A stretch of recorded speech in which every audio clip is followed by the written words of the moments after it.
Information, whether it's about a shelter, whether it's about evacuation, you can get a lot of information there. FloridaDisaster.org/public mapping.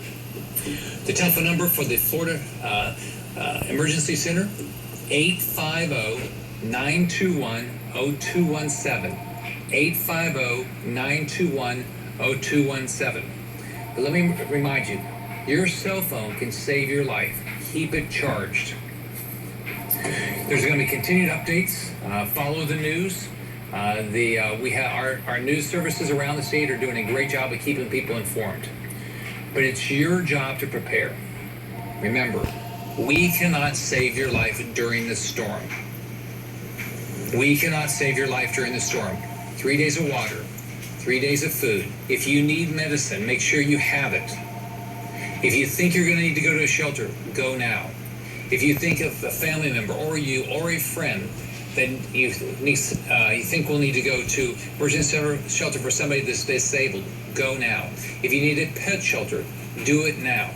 Talk to your friends, talk to your neighbors, make sure everybody you know is safe. Talk to each other. We have a great state, we love each other, keep everybody safe. Now, once this happens, we're going to see a lot of standing water. Don't drive into it. Do not drive into standing water.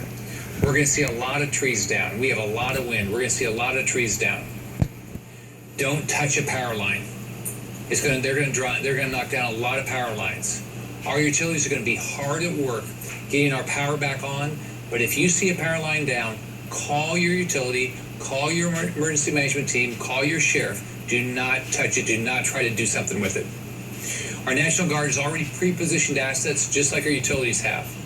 We have 6,000 members of the National Guard ready to be mobilized. Fish and Wildlife Commission. They have special ops teams. They have search and rescue teams.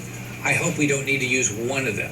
If everybody evacuates that should, if everybody prepares that should, then we will not have to use our search and rescue team. When we do, we put their lives at risk. Don't put their life at risk. Don't put your life at risk. Let's think about this. We're going to hope for the best, and we're going to prepare for the worst. Now, on top of that, as you know, we are dealing with Zika in our state. Right? We are trying to do everything we can to make sure we don't have any more cases.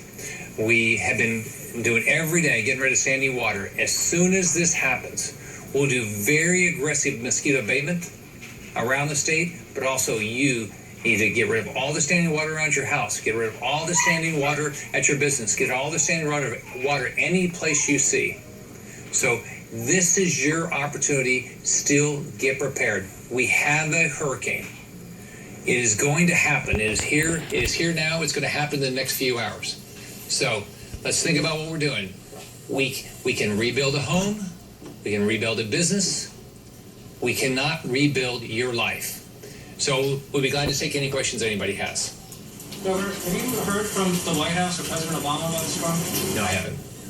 I've reached out to the sheriffs and a lot of the mayors, but no, I've not heard from the White House. What about FEMA? FEMA, they have an individual. They have an individual who works right here.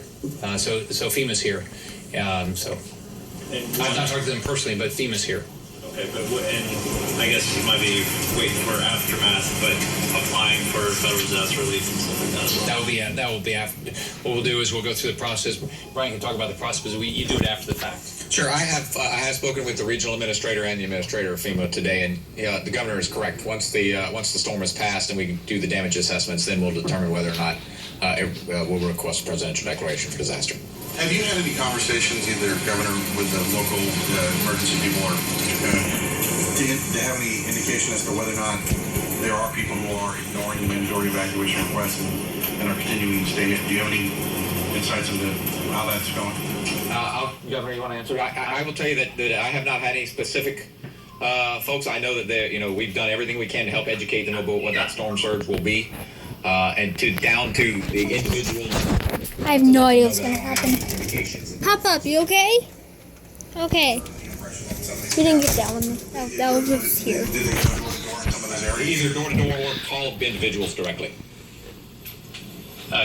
Yeah, no one. As I've talked to the sheriffs, none of them have brought up anything about the evacuations. That doesn't mean that everybody's evacuated, but not one of the sheriffs has brought that up to me.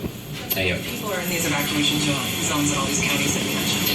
I don't know. Do you know the number, Brian? It's the good news is that the majority of these are fairly small towns. You know, Cedar Key has about 700 people in it, so we're talking in the hundreds, maybe in the thousands, but they're fairly small communities.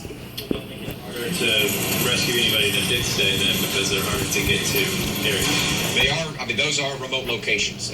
So that coupled with the winds would make it extremely difficult and dangerous for first responders. Yes. And we have shelters. We have shelters for them, so they should go to the shelters now. And speaking of shelters, Mr. Coon, do you have any updated numbers on how many are in shelters right now? I do not have a current shelter count, but we'll get that to you as soon as we can. We were just down in Wakulla, and they didn't have many down in the shelter yet. One last question is that I know it's a limited area, but have you